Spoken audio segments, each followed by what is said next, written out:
Début de saison, il est bon. Ouais, il est bon, il est bon, il pourrait être mieux, forcément au vu du résultat de ce week-end. Mais il est bon, on va pas se plaindre par rapport à la saison dernière. Il est bon, mais faut garder la tête sur les épaules parce que ça va très très vite.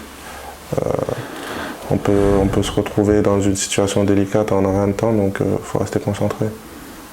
Tu sens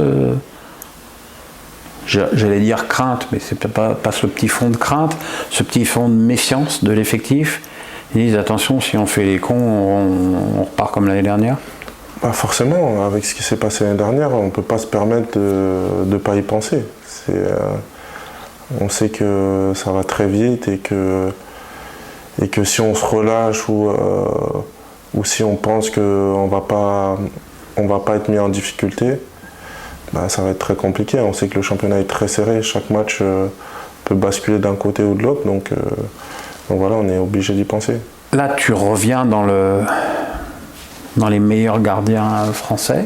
On peut penser qu'au niveau international, il va y avoir du renouvellement. Mandanda, il ne joue plus, donc il n'est plus en équipe de France. Il est remplacé par Costil, qui n'est pas non plus tout jeune. Loris, il est encore très performant, mais bon, il est plus vers la fin que vers le début. C'est un objectif pour toi, les Bleus ? Ouais, c'est un objectif. Je travaille tous les jours pour espérer y arriver un jour. Je bosse pour ça. Je pense que la sélection nationale, c'est un fil conducteur pour une carrière.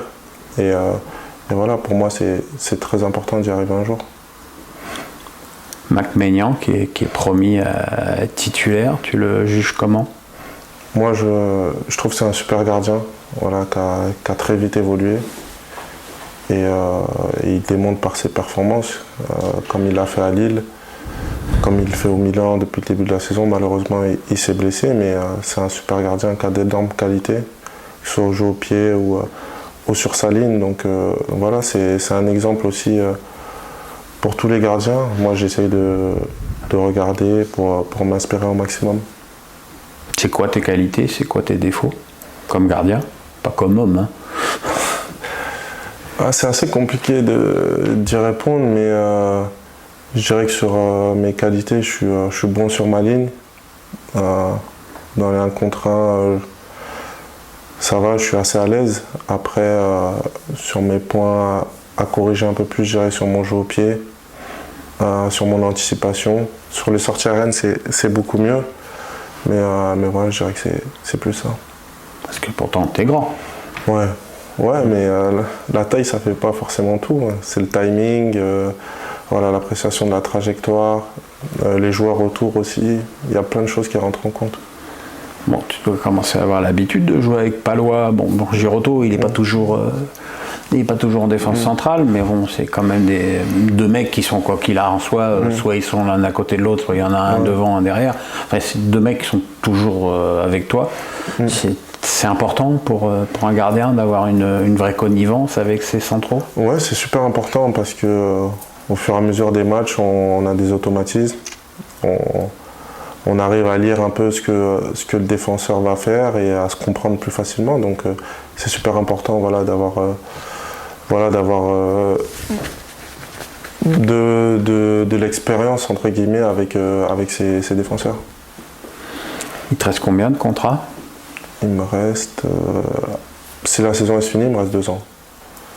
Quand la saison se terminera, il me reste 2 ans de contrat. 2024, voilà, comme Ludo Blas. Voilà, c'est ça. Donc là, vous êtes tranquille, quoi. Il faut... Tranquille, non. Enfin, tranquille, c'est-à-dire... surtout pour un gardien, des clubs qui viennent chercher un gardien qui a 2 ans de contrat, ça arrive pas tous les jours, quoi. Ouais, ça... C'est pas... Le marché des gardiens de but, c'est totalement différent que celui des joueurs de champ. Je pense qu'il faut être patient et attendre son moment, tout simplement. Toi qui as commencé à 16 ans, la patience, tu l'as apprise ou ça a toujours été une de tes qualités, même très jeune ? Non, je l'ai apprise aussi. De toute façon, même maintenant, j'apprends encore au niveau de la patience. Je pense que c'est très important, il ne faut pas aller trop vite.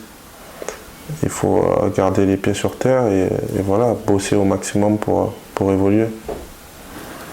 Comment c'est une semaine d'entraînement d'Alban Lafont? Beaucoup de travail spécifique Ouais, on travaille beaucoup les spécifiques. Ça commence aujourd'hui. On fait du jeu au pied généralement. Alors aujourd'hui c'est mardi. Mardi, ouais, généralement. Après demain, spécifique avant l'entraînement avec le groupe.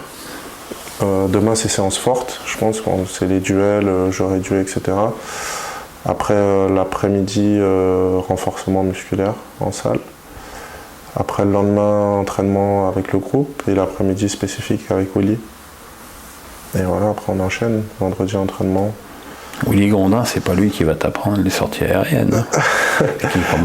Non, mais pas chambrer, enfin, il est pas très très grand quand même. Non, mais après. C'est un gardien aujourd'hui, il y en a plus des gardiens comme ça. Ouais, mais maintenant on le juge plus sur ses qualités de. Non, bien sûr. Non, mais c'est un super mec, je l'adore. Mais c'est un gardien d'une autre époque. Hein.